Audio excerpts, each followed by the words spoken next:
Good evening. Hopefully, I don't have to say good night. It's morning somewhere. It's morning somewhere. China's morning. I'm Dave Ganadev. I'm the Vice President of the Medical Board. I'm chairing this meeting because the President, David Serrano Sewell, could not be here.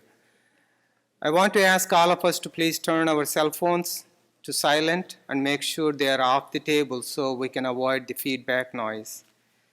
You may notice board members accessing their laptops or tablets during the meeting. They're using the laptops solely to access the board meeting materials that are in electronic format. This is an official meeting of the Medical Board of California. As such, disruptions of the board business will not be tolerated. We have a designated time on the agenda for public comment and ask for public comment on each agenda item. I ask that you be respectful of the need to conduct the board's business. Should anyone disrupt the meeting, I will ask the person to conduct himself or herself in such a manner that permits the board to transact its business. This meeting will be available via teleconference. Individuals listening to the meeting will have an opportunity to provide public comment and will be assisted by a moderator who will be facilitating the teleconferencing process. For those members of the public participating via teleconference, please wait until the moderator has introduced you before you make your comments. To request to make a comment during the public comment period, please press *1. You will hear a tone indicating you are in the queue for a comment. If you change your mind and do not want to make a comment, please press the #sign. Assistance is available throughout the teleconference meeting. To request a specialist, press *0. Each person will be limited to 3 minutes per agenda item. During the agenda item 3, public comments on items not on the agenda, the board has limited the public comment period for individuals on the teleconference to 20 minutes. In addition, public comment from the individuals here at the meeting will be limited to 20 minutes. Therefore, after 20 minutes, no further comments will be accepted. During public comment on any other agenda item, I want you to listen to this carefully because we did have committee meetings on. So, during public comment on any other agenda item, 10 minutes will be allowed for comments from individuals on the teleconference line and those in the audience. After 10 minutes, no further comments will be accepted. Business services staff will be assisting me with receiving the public comments via teleconference during this meeting. The board welcomes public comment on any item on the agenda, and it is the board's intent to ask for public comment prior to the board taking an action on any agenda item. If for some reason I forget to ask the public comment on an agenda item and you wish to speak on that item, please raise your hand and you will be recognized. I would like to request all speakers complete a presenter slip so I can call you by name at the appropriate time and the record of this meeting can be full and complete. However, this is voluntary. Please give the speaker slips to Ms. Toof. Okay, thanks. Ms. Toof, she did already. I'll do my best to call upon everyone who has supplied a slip for the agenda item and recognize those who wish to make last-minute comment. I want to remind all speakers to please stay on the topic and keep your comments to 3 minutes or less. We plan to end today's meeting at 6 p.m. I'd like to introduce Kim. Can you please introduce? Okay. I'd like to call the meeting to the order and ask Ms. Toof to please call the roll call. Dr. Bolat. Present. Dr. Bishop. Here. Dr. Ganadev. Oh, here. Dr. Hawkins. Here. Dr. Kraus. Present. Dr. Levine. Here. Dr. Lewis. Present. Ms. Pines. Ms. Shipsky. Here. Ms. Wright. Here. Ms. Yaroslavsky. Present. Dr. Yip. Present. Mr. Serrano Sewell. We have a quorum. Thank you. The quorum is present. I'd like to remind the members again that we will be taking a roll call vote on all action items. Moving to the agenda item 3, public comments on items not on the agenda. I have one speaker, Edward Barrera, Consumer Watchdog. Mr. Barrera.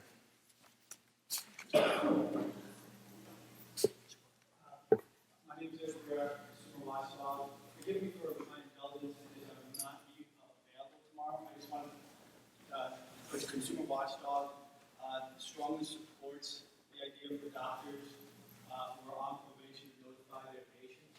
We believe that if there's, if you're talking about 500 doctors who are on probation, and you have 100,000 doctors out there, you should be in front. And there's no reason for why all doctors should be smeared by the few doctors. That's all. Thank you. Thank you, Mr. Barrera. Any other members in the audience who has public comment? If not, anyone on the phone? No one on the phones at this time. Thank you. Okay, so we're going to the agenda item 4, approval of minutes from the July 30, 31, 2015 board meeting. I move to approve. Second. Any discussion? I'll let them do it. If not, roll call, please. Dr. Bolat? Aye. Dr. Bishop? Aye. Dr. Hawkins? Yes. I'm sorry. You gotta, You have to do public comment. Any public comment on the agenda item and the minutes? Phones. Any comments on the telephone? Any phone callers? Amber? No phone callers at this time. Thank you. Roll call again, please. Dr. Bolat? Aye. Dr. Bishop? Aye. Dr. Hawkins? Yes. Dr. Kraus? Yes. Dr. Levine? Aye. Dr. Lewis? Aye. Ms. Pines? Aye. Ms. Shipsky? Aye. Ms. Wright? Yes. Ms. Yaroslavsky? Aye. Dr. Yip? Aye. Dr. Gonadev? Aye.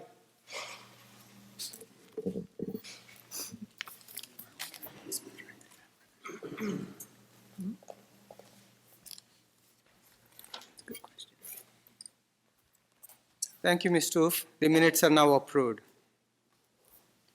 I am now moving to agenda item 5, board communication with the interested parties.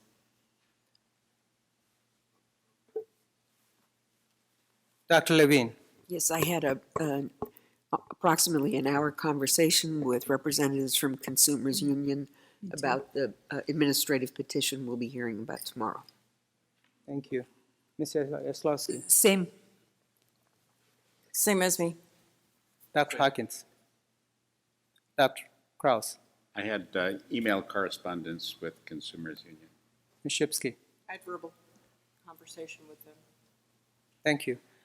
As usually, I almost say this every meeting, I do meet people from CMA, people from AMA, and people from many other entities because I do participate in many discussions, but we will not be talking about medical board issues. Just want to make sure that you're well aware of.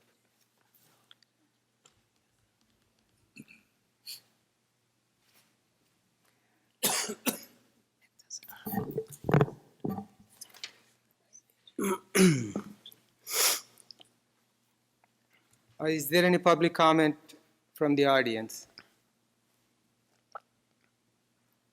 Are there any comments from those on the phone? No phone callers at this time. Thank you. Moving to the agenda, item 6, update from the Public Health, Education, and Wellness Committee, Dr. Lewis. Thank you, Dr. Ganadev.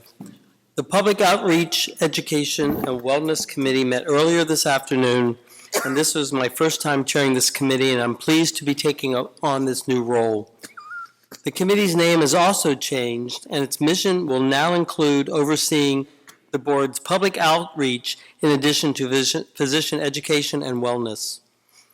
The first agenda item the committee discussed was the elements of a successful physician health program. The committee first, reviewed the uniform standards for substance abusing physicians. Any physician health program would need to comply with the uniform standards. For background, the board staff did meet with consumer groups such as Consumer Union, Center for Public Interest Law, and physician groups such as CMA, the California Society for Addiction Medicine, and Pacific Assistance Group in September to obtain each group's recommendations on what elements a successful physician health program should include. Board staff took recommendations from each group and in addition include some other recommendations of their own. The board staff recommended specific elements which were included in the PowerPoint presentation, and they are under the tab 3 of your committee packet. The committee members had a very thorough discussion on staff's recommendation, and there was some very thoughtful public comment. The committee did approve the staff recommended elements. It is important to mention that the committee does not believe that the board should sponsor legislation to create a physician health program, but if legislation is introduced, the board would want the legislation to include these board-approved elements. The committee is asking the board to approve the committee's recommendations for elements of a successful physician health program. May it please have this motion? So moved. Second. Any discussion from the board? Oh, that's very quiet. I have 6 slips, so please stay within your 3-minute period, so that's about 20 minutes. So we are, even though an item is only 10 minutes, we are going to take all the comments from audience who are here. You took this much time to come here, so we're not going to just stop at 10. The first one is Marian Hollingsworth.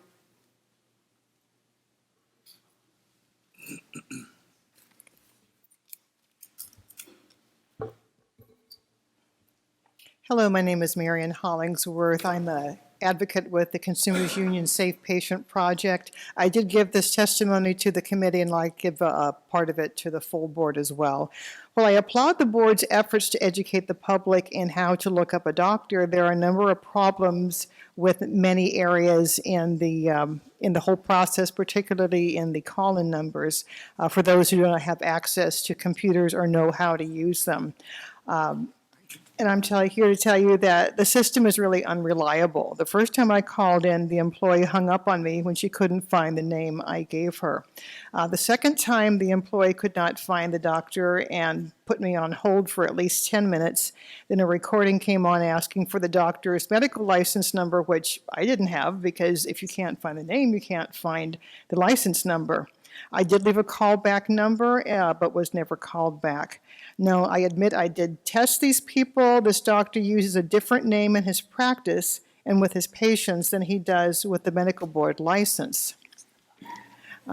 It's actually very clever on the doctor's part because it makes him or her more difficult to find. If there's any slight deviation in the name or the spelling, a doctor is not very easily found on Breeze at all. And this is confusing for consumers and apparently also for the medical board employees who are supposed to help us look this up. Now, a number of doctors do this, and I can give you other names if you wish. Also, when I was on one of these calls, I referred to the site as Breeze, and I was... Hollingsworth, I hate to interrupt you, but I think your comments are for tomorrow's item more than today's. Well, this is for the, if you think it is, then, okay, I was told to comment on the... I mean, you have appropriate comments, but I think it fits really well for item tomorrow, which is coming up. Sorry, but I think she's commenting on the Commenting on the update. It was on Yeah. the update for that, so... You're fine. Okay, all right, thank you. As I was saying also on one of these calls when I referred to the site to the medical board employee as Breeze, I was told that this is not for the public use, but rather for doctors to change their records. And I really didn't know how to answer this. The bottom line is the call-in system is no more effective than the Breeze website itself. The only reliable way for consumers to truly be informed is for the medical board to require doctors to tell their own patients of their statuses themselves, whether they are in good standing or whether they are on probation.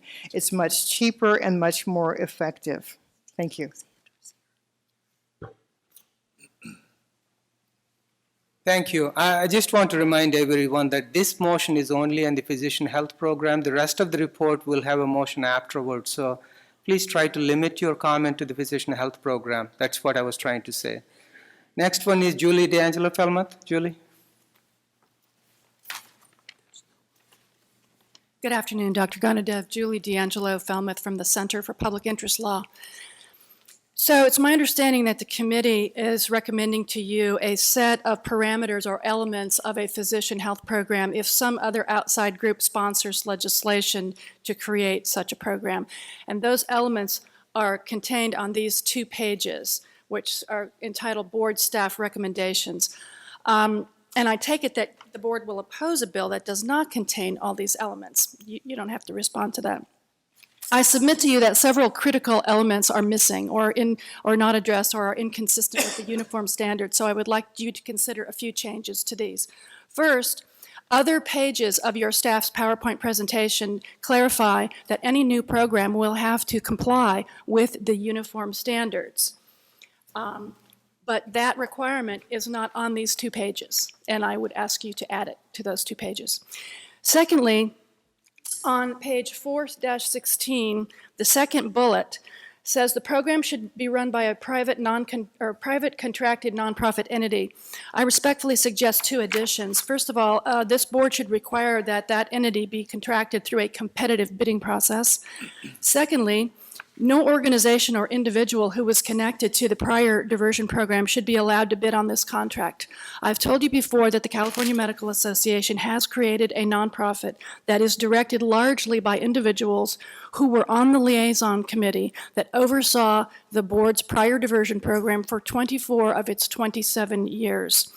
That liaison committee sat there and did nothing in response to the detailed numerous findings in 4 failed audits. The committee did nothing. I suggest to you that that proves they really don't know how to run a program that protects the public, and they should not be allowed to bid on the contract.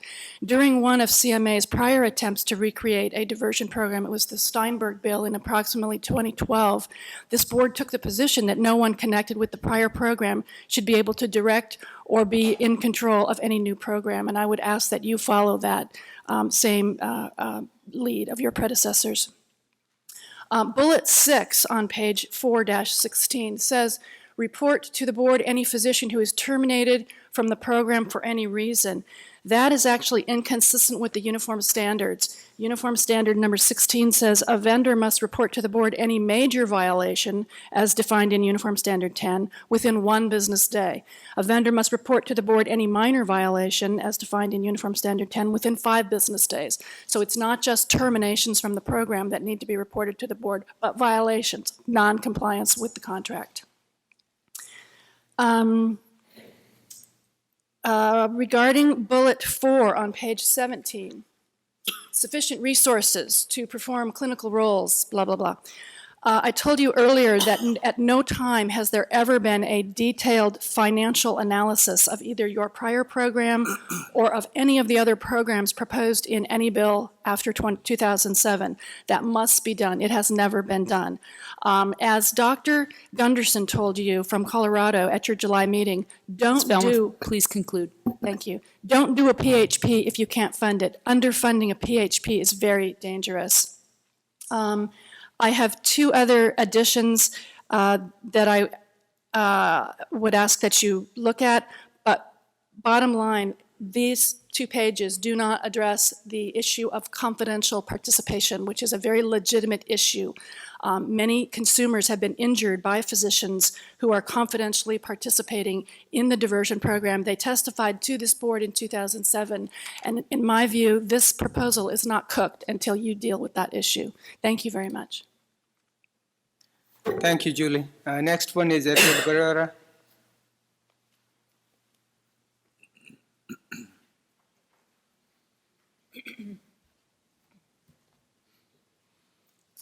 Thank you. Edward Barrera from Consumer Watchdog. I'll make it short because I also gave some information to the committee. And I know this is a legislative framework, but the logical conclusion is that a program is going to come down the pike. It's, every couple of years, there's another piece of legislation to create a program. I just want to make sure that the medical board, and you've done this in the past, the medical board should not support any program that lets doctors keep their addiction problems secret and avoid consequences when they fail. That's it. Thank you. Thank you. Next one is Steve Alexander.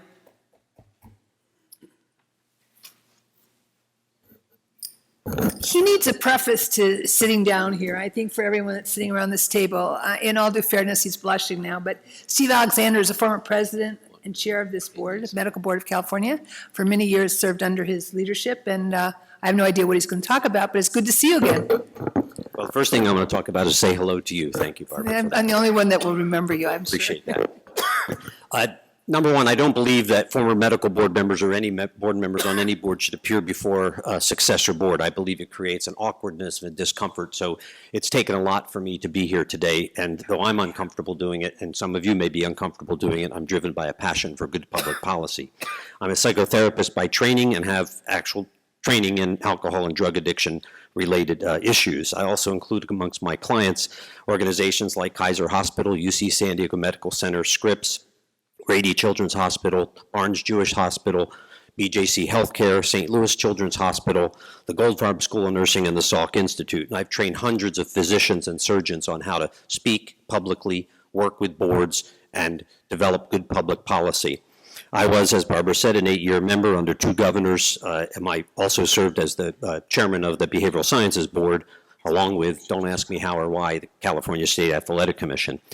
A lot of my belief, again, is in good public policy, and so I want to talk just briefly about my background and relationship with the issue of what is technically and appropriately referred to as diversion from discipline, not diversion.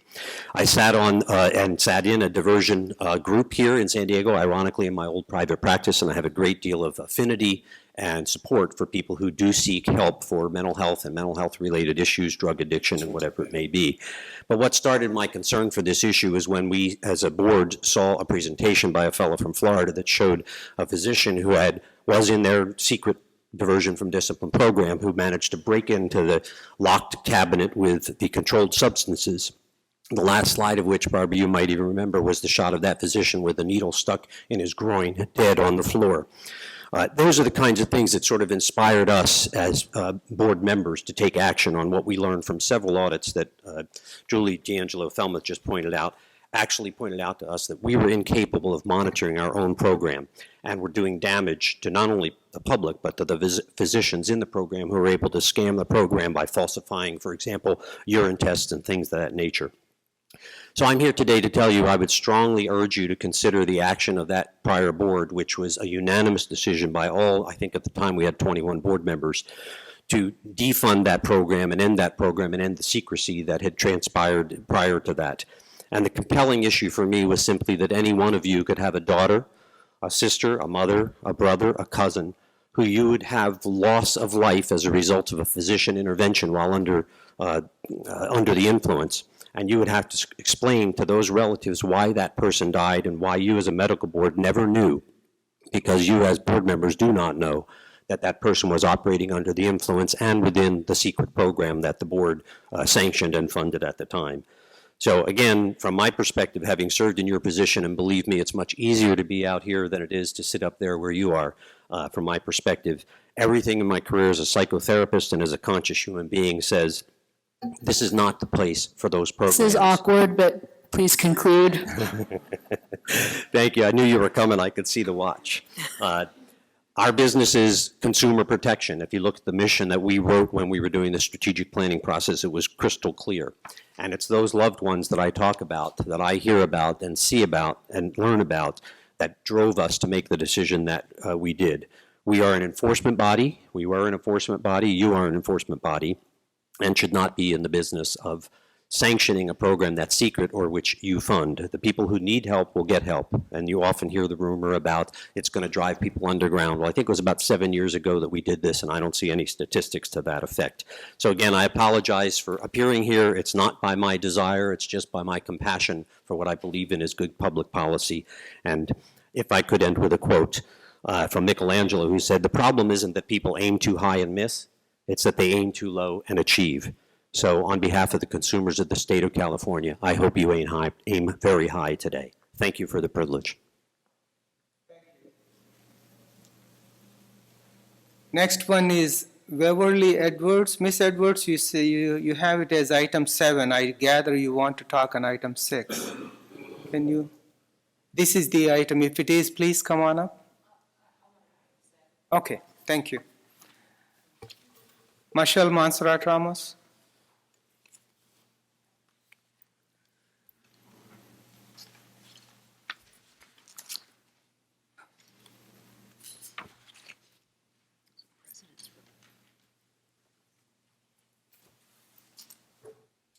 My name is Michelle Montserrat Ramos. I'm here on behalf of Consumers Union Safe Patient Project. I first became familiar with the issue of substance abusing physicians in 2007 when the failed, now terminated confidential physician diversion program was up for sunset review. You may ask, why would such a confidential program be of interest to me? Well, my fiance, Lloyd Montserrat, died at the hands of a cocaine-addicted physician. Lloyd was a California political leader whose life was taken at 36 years old because his path crossed with a physician who had a problem with crack cocaine and earned a long arrest record, all while he held a license to practice medicine in California. You see, I should have known that Lloyd's doctor had a drug problem, a long arrest record, and a long list of victims. That information should have been available to me when I checked his physician's profile before Lloyd entered the hospital. But guess what? That information was not available. Why was this information not available? Because there was a confidential program in place that allowed doctors to practice with issues with drugs and alcohol, and Lloyd, I, and California consumers were not allowed to know. So Lloyd died, dead at 36, and Lloyd's doctor continues to practice. You call that consumer protection? I think not. I stand here to tell you that we will not support any kind of program that is confidential. Kim was quoted this week stating that the medical board wants you, me, to be an informed patient. In order for us to be informed patients, you cannot support any confidential programs of any kind. Now, I know it was stated earlier that this is merely a conversation and there are no plans to open a program tomorrow, but we all know that it's not a matter of if legislation will be pushed forward, but when.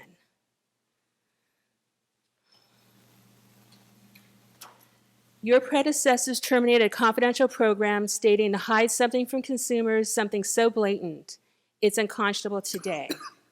How could each of you think that somehow it's the right thing to do now to hide something so unconscionable from consumers?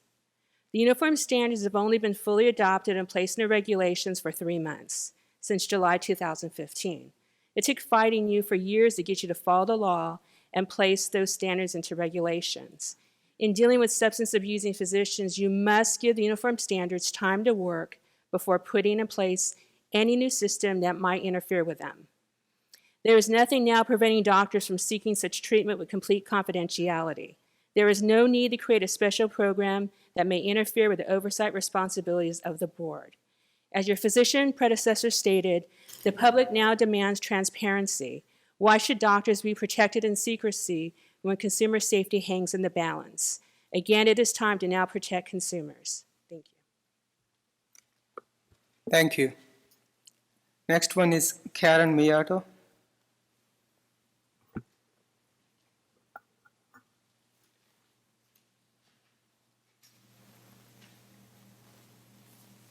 Thank you. My name is Karen Miyato. I'm an addiction psychiatrist at UCLA, and I'm the chair of the medical staff well-being program at UCLA. I'm very concerned that the question has been posed that if the medical board does not address or endorse a program, that somehow the public will be safer. As a treatment provider, I can't even wrap my mind around those thoughts, because treatment is what makes people safer.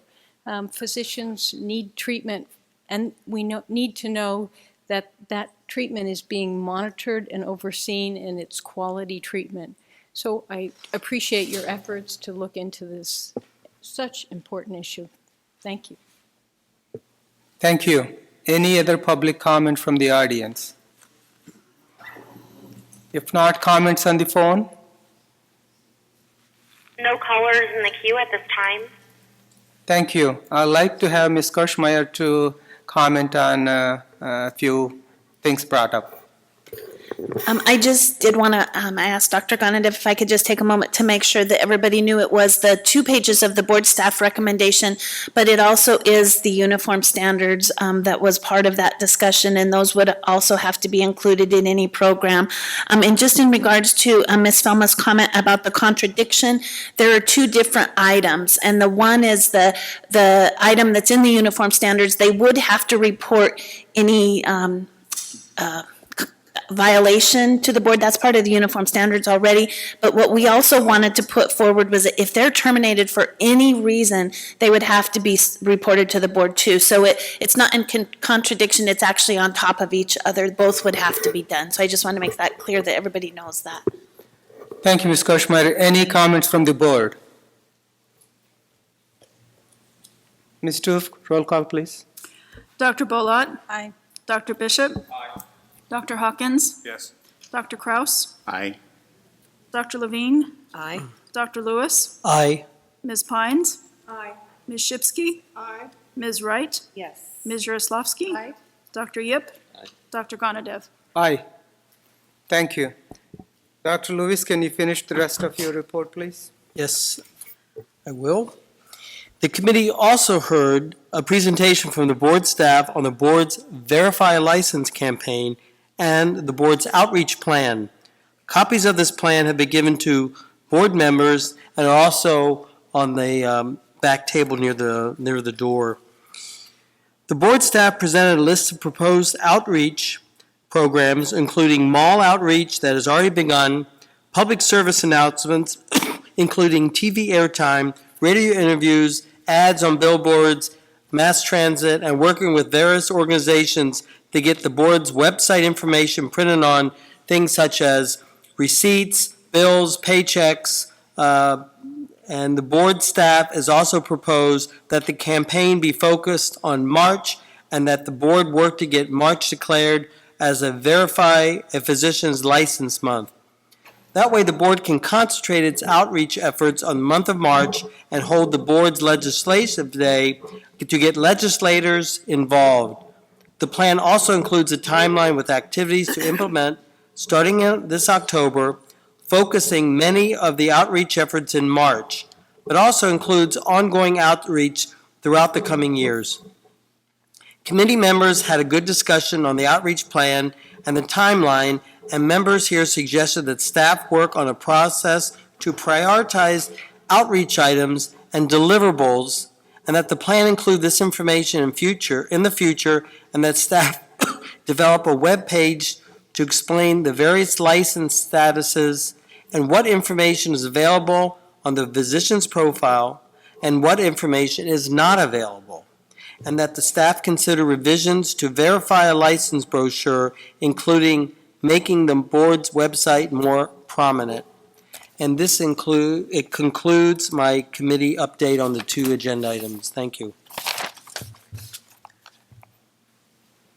Is that the conclusion of your report? That's the conclusion of my report. So there is no motion here, but we have the remaining report of the Outreach and the Education Committee. Any public comment? I have one from Lisa McPepper.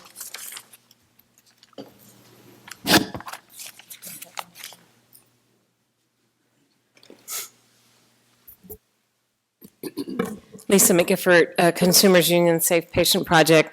I talked quite a bit at the committee meeting, but I wanted to call your attention to the fact that we do support this outreach plan, and we're glad to see you doing it.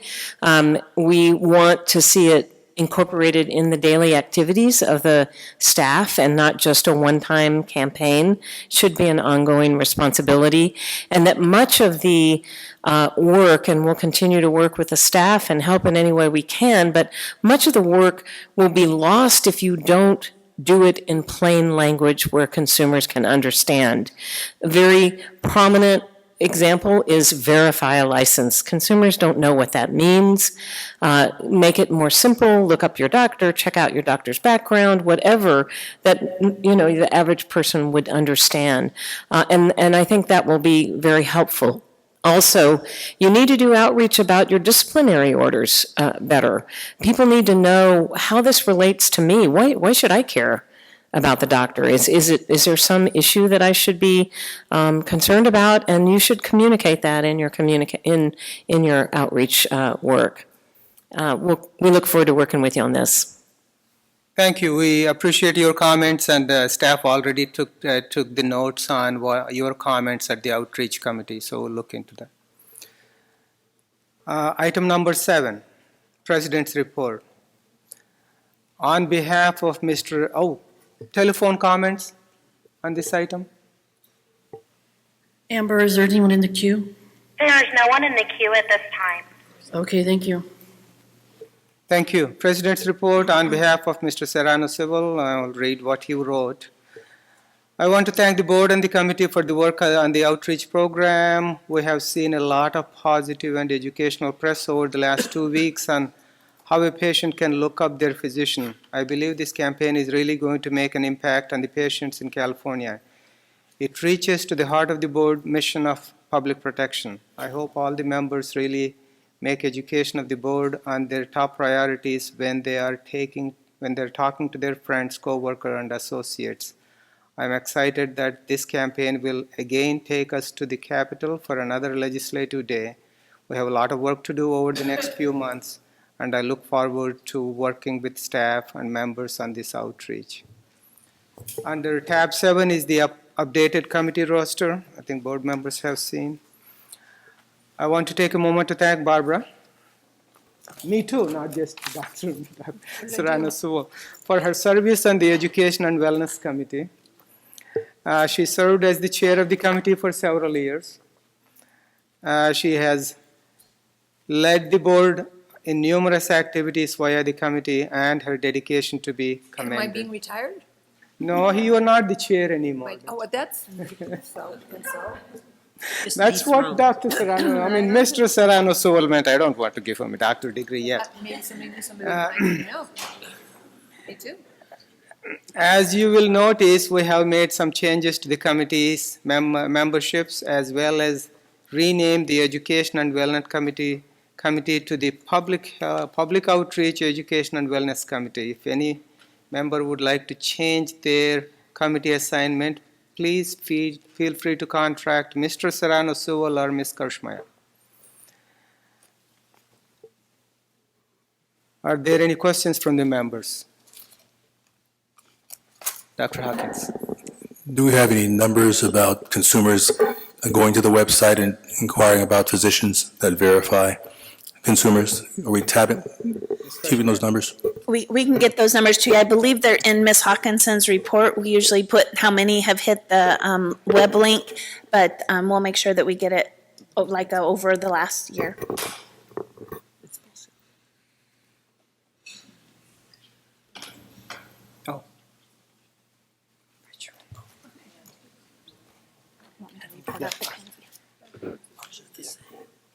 Yeah, one other report from actually Panel B. Panel B elected a new chair. Thank you. I'm thrilled to not to be chair anymore. Dr. Howard Cross is the chair, and Michelle Bollard is the vice chair. That's the only change from what's on the paper. Any other comments from the board members? Oh, well, Panel A elected their chair and vice chair, and they're going to remain the same as they were for last year. Ms. Wright will be the chair, and Dr. Lewis will be the vice chair. We are encouraging Panel A to finish in time, so thank you. Excuse me, Panel A was finished before 12 o'clock today. Excuse me? Dr. Gonadev? Any public comment? Mr. Alexander, things don't change. The more they change, the more they stay the same. And a public comment on item 7. Yes, we do have a comment from Beverly Edwards. Ms. Edwards, please. Good afternoon. Okay, my name is Beverly Edwards, and I'm here on behalf of Consumers Union Safe Patient Project, a nationwide campaign that is organizing patient safety advocates from across California as the California Safe Patient Network. We have reviewed the roster of NBC standing committees as of September 2015, and we appreciate all the work that the committees are doing, but we are concerned to see poor representation by the board's public members on a few of the committees. In particular, we see that the ratio of public members to physician members is only 2 to 5 on the board's powerful executive committee, and only 1 public member to 3 physician members on the board's important enforcement committee. The legislature requires that the medical board itself be composed of 8 physician members and 7 public members, nearly a 50-50 split. Certainly in the requiring of this legislature intended that the board's business be influenced by a balance of physicians and members representing the public interest. We urge the board to revisit its committee compositions with the aim of having them reflect nearly 50-50 physician versus public member split of the board itself. Thank you so much. Thank you, Ms. Edwards. There were 2 public member vacancies, and the governor just appointed 1 person. Any other comments from the audience? Any comments from the phone? Amber, are there any comments? No comments or questions on the phones. Thank you. Now we go to agenda item 8. Ms. Kirschmeyer. Good afternoon. I would like to begin by asking for a motion to approve the orders following completion of probation and orders for license surrender during probation. So moved. Second. Roll call. Dr. Bolat? Aye. Dr. Bishop? Aye. Dr. Hawkins? Yes. Dr. Kraus? Yes. Dr. Levine? Aye. Dr. Lewis? Aye. Ms. Pines? Aye. Ms. Shipsky? Aye. Ms. Wright? Yes. Ms. Yaroslavsky? Aye. Dr. Yip? Yes. Dr. Gonadev? Aye. Thank you. As Dr. Gonadev stated, we do have a new board member who was just appointed yesterday by the governor into one of our public member slots. Her name is Christina Lawson, and unfortunately, due to the short time frame of her knowledge of her appointment, she wasn't able to make the meeting today, but she will be at our January meeting, and so we look forward to meeting with her and having her on this board. So I'll not be going over all of the administrative summary or the licensing or enforcement summaries unless someone has a question. However, I do have a few items I'd like to provide an update and also some items to bring to your attention. The first item is that at this time, the board vacancies rate is only 4% if you look at the individuals who are actually in background or waiting to be appointed. This is the lowest rate we've seen in several years. We are glad we're filling positions and hope that it will make an impact in our licensing and enforcement functions. And I just want to thank our managers and staff for really moving those positions to get them filled. I would also like to point out for those not in attendance at the Enforcement Committee that we are currently working on the vertical enforcement report that is required to be submitted to the legislature on March 1st, 2016. As you know, we moved the date from 2015 to 2016 due to the transition of the investigators. I'm very happy to inform you that Ms. Anita Scurry will be assisting Ms. Robinson on the drafting of the report. We have already held one meeting with the Department of Consumer Affairs and the Attorney General's office to discuss the report. The report has to be completed in consultation with these 2 entities, so we thought their early input would be valuable. Of course, our biggest issue will be the availability to obtain the reports. We have our staff working on this, and we're looking to hire limited-term positions to assist in report writing. I will be working with Mr. Serrano Sewell to identify 2 members to work with staff on this project. It will probably be Dr. Yip as the Enforcement Committee Chair and another member. This report will be looking at the effectiveness of the vertical enforcement program and identifying any recommendations for improvement. I also wanted to let you know that last week we received the Attorney General's opinion on medical assistance. As you may remember, in October 2013, the board approved staff to request an AG's opinion on whether a medical assistant could perform basic pulmonary function testing such as spirometry. The board had been contacted by the Respiratory Care Board stating that they were of the opinion a medical assistant could not perform these procedures. Therefore, in collaboration with the Respiratory Care Board, we requested an opinion. The opinion received states that a medical assistant may lawfully perform spirometric pulmonary function testing if the test is a usual and customary part of the medical practice where the medical assistant is employed and the requirements for training, competency, authorization, and supervision are satisfied. Board staff will be completing an analysis of the opinion and will update the board's website as appropriate based upon this information. I will also provide a copy of the opinion to the members next week. Also, on October 23, 2015, the board received a letter from the Bureau of State Audits. The letter informed the board that they were conducting an audit pertaining to the oversight and monitoring of children in foster care who have been prescribed psychotropic medications. Therefore, the Bureau will be auditing the responsibilities of the medical board in this area. As was stated earlier in the Enforcement Committee, we have a meeting set up with a pediatric psychiatrist a week from Monday to discuss the information we have received. We are hoping that she can either assist in the identification of physicians who may be inappropriately prescribing, or that she can assist in identifying additional information we need to obtain from the Department of Healthcare Services and the Department of Social Services. In regards to a CARES update, I would like to first state that AB 679, which just passed, extended the CARES registration required date from January 1st, 2016 to July 1st, 2016. Therefore, physicians have an additional 6 months to register for CARES. In addition, I would like to point out that the information under BRD 8B3 is not correct at this time. At the time I had written the report, we were under the understanding that the streamlined application process would be available October 30th for all users. The intent at that time was to redirect users into either CARES 2.0 or CARES 1.0, depending on their browser, whether it was a compliant browser or not a compliant browser. While DOJ is working on this redirection ability, it will not be available until late November or December. Until that is available, users will need to continue to register by using a notary. When the new streamlined process is available, we will be sure to notify all physicians of its availability and post information on our website. The Board, Department of Consumer Affairs, and Department of Justice all recommend physicians implement an update to their systems in order to use a compliant browser for CARES 2.0. This allows physicians to take advantage of the improvements and alerts that are available in the new upgraded system. Lastly, as stated in my written report, I want to let you know that the inaugural meeting of the Interstate Medical Licensure Compact Commission was held in Chicago Tuesday and Wednesday of this week. 11 states are now part of the commission, and more are in the process of approving legislation. The meeting was held to begin the process of establishing the roles and duties of the commission, commissioners, and each state. In addition, they established working groups on planning, finance, and rules.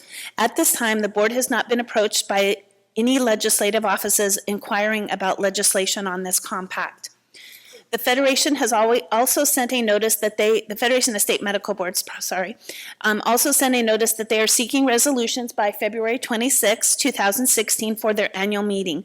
If any member has any resolution they would like to put forward, please contact me to discuss your idea so it can be developed and presented at the January 21st and 22nd board meeting. The Federation is also seeking nominations for elective offices, and I did send this information out to all members, and at this time, no member has shown interest in an elected office. The Federation is also seeking individuals serving on committees, and again, at this time, I haven't received any information on that, so I don't think we need to vote on that at this time. That concludes my report, unless there's any questions. Thank you, Ms. Kirschmeyer. I do want to point out, actually, I want to thank Kim for dealing with these children, foster children with the medications. It's not just a medical board issue. It's social services, it's Department of Healthcare Services. We need to make sure that those agencies provide appropriate resources so that these kids are taken care of. Just punishing doctors alone is not going to solve problems. So this is one place where I think medical board took the leadership and worked with all these agencies. I'm really thankful, Kim. Really appreciate it. Any other comments from board members? Any public comment? Okay, actually. Genevieve, please come on. We actually appreciate you dragging yourself to these board meetings. It's not easy. Well, I try very hard. I think that's what keeps me alive, to be so ornery.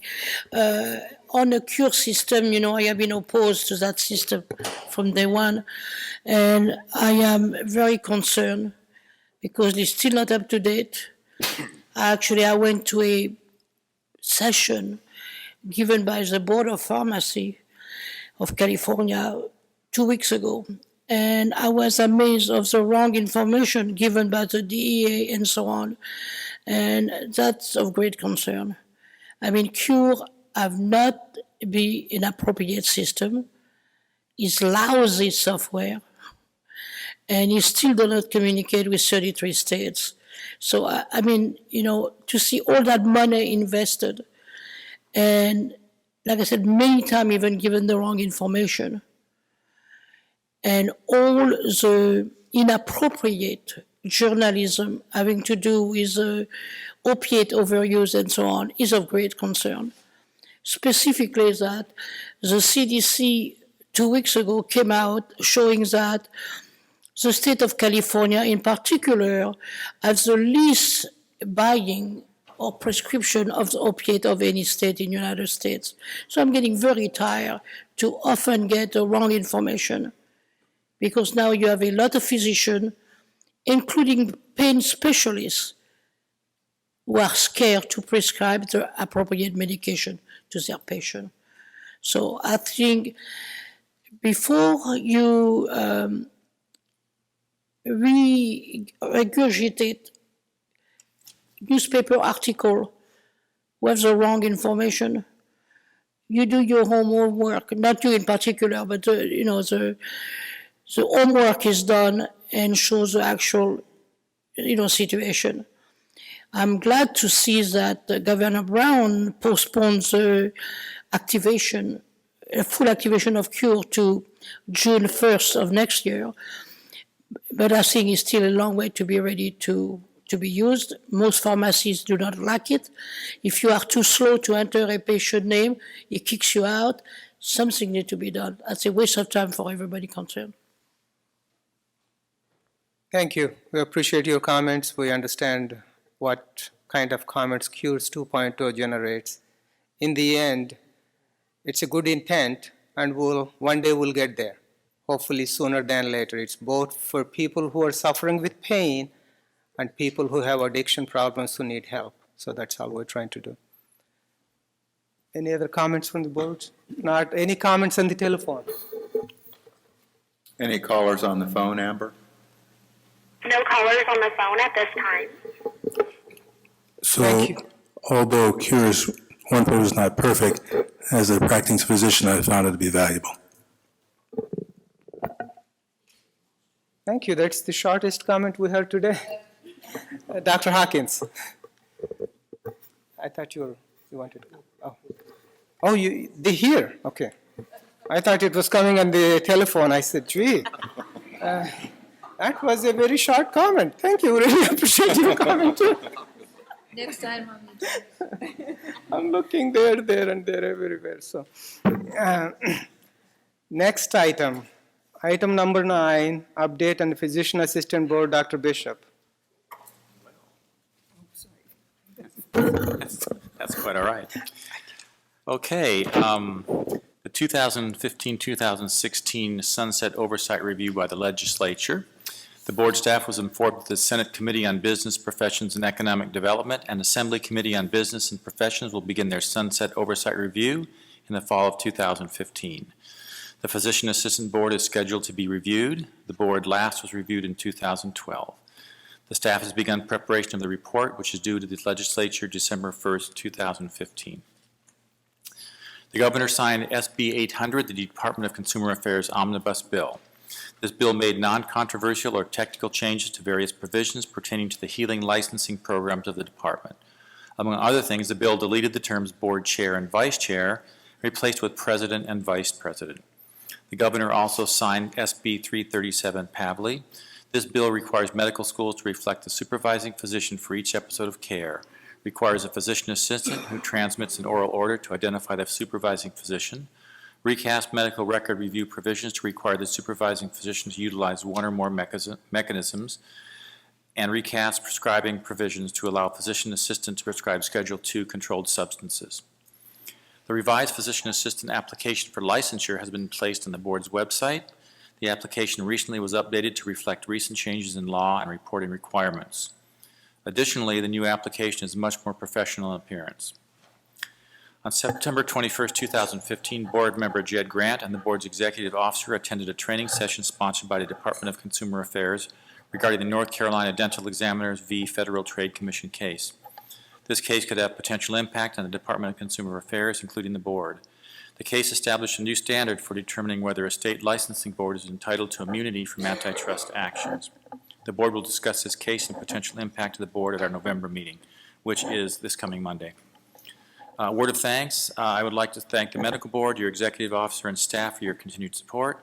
We also appreciate your continued assistance. And as I stated, the next scheduled physician board assistant meeting is November 2nd, 2015. That concludes my report. Comments from the board? Any comments from the audience? Yes, please come in.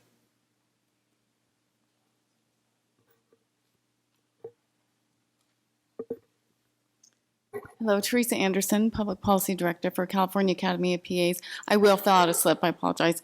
I just wanted to provide one quick clarification on SB 337, and we are very happy that that passed. PAs can already prescribe C2 medications. This is about documenting, so it passed, the bill passed, and it really just increases options for documentation of that, of C2s.